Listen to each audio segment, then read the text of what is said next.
All are we is one. Are Caribbean citizens one people with a single common identity? Are we really one? Or are we all different, searching perhaps too intently for whatever similarities there may be? I believe we are strongly connected by our history and culture. Every island and nation has its own unique differences and national identity. But that Caribbean component is prominent and could never ever be denied. So in what ways are we different? How are we the same when even in this uniting phrase, all are we is one, differs slightly based on the unique dialects across the Caribbean?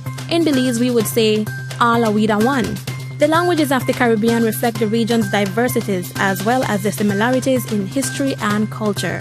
Although English may not be the official language of every country, it is the most commonly spoken language due to British colonial background. Other official languages within the Caribbean include Dutch, French, and Spanish. As a part of the English-speaking Caribbean population, I have observed that there are many regional dialects spoken solely by island natives in the Caribbean. The most common is Patois, a melding of English, African words, and the indigenous languages. It is fascinating to observe the accents and nuances of each country's dialect. For example, the Indian influence that is so prominent in Guyanese and Trinidadian speech compared to a stronger West African sound in Belize's Creole and the British drawl heard in Jamaican Patois. Even with the symphonious differences clearly heard, we all understand each other. And listening to people from other Caribbean countries speak makes me, for one, feel connected to people who were born and raised in countries thousands of miles away. The commonalities in our language connects us.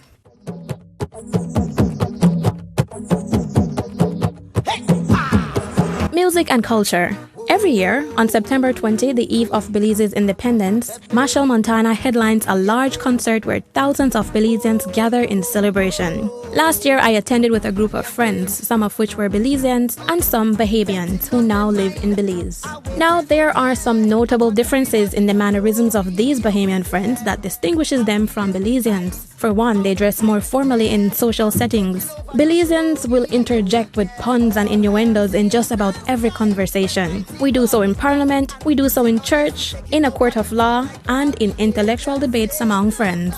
Not so with my Bahamian friends. They are more measured and tactful in the way they respond in conversation. They are more polite and formal in the way they greet each other. I've always felt a clear cultural barrier. Always felt that when we were all conversing. They were doing so from their Bahamian point of view, as opposed to my Belizean point of view. But on the night of the concert on September 20, when all of us start wind up, our enthusiasm and love for soca music definitely united us. We were not Belizeans and Bahamians that night. We were Caribbean people. As a Belizean, we are a country that carries dual identity. We are both Central American and Caribbean. Central American by geographical location and some intersection and inclusion of the Latin culture. But culturally, I am no Central American and definitely not Latina. Belize is home to a myriad of other cultures as well, including Amish, Middle Eastern, North American, Asian, East Indian, Garifuna, which is a mixture of Caribs and West Africans. So to say I am Belizean merely defines my nationality. Ethnically and culturally, I am what is referred to in Belize as Creole. I found out at about 10 years of age that we Belizean Creoles share a common history and culture with other peoples of the Caribbean. The food in each country has been influenced by the particular cultures that make up its own melting pot. For example, in Belize, we do enjoy the same rice and beans and stews as the rest of the Caribbean, but our Latin neighbors have influenced some of our food choices. Tacos and tamales are a regular part of our cuisine. Literature.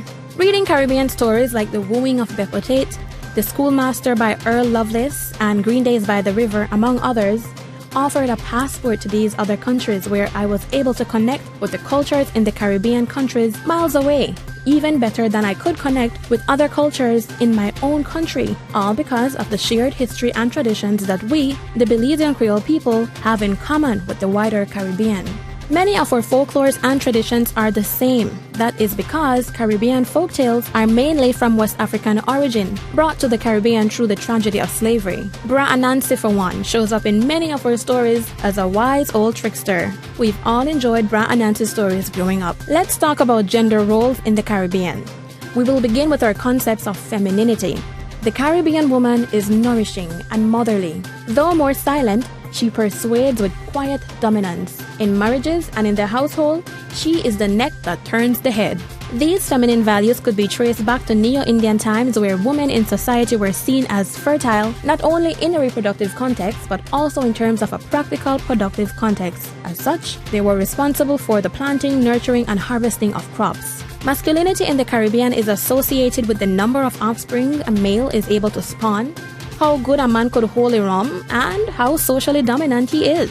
This presentation is not about debating the merits or demerits of such values, but rather to point out how our ideas of masculinity throughout the Caribbean is fairly consistent. It is easy to see our similarities as a Caribbean people, so I say indeed, all are we the one. We are fortunate to be able to share and contribute to this vast melting pot of cultures.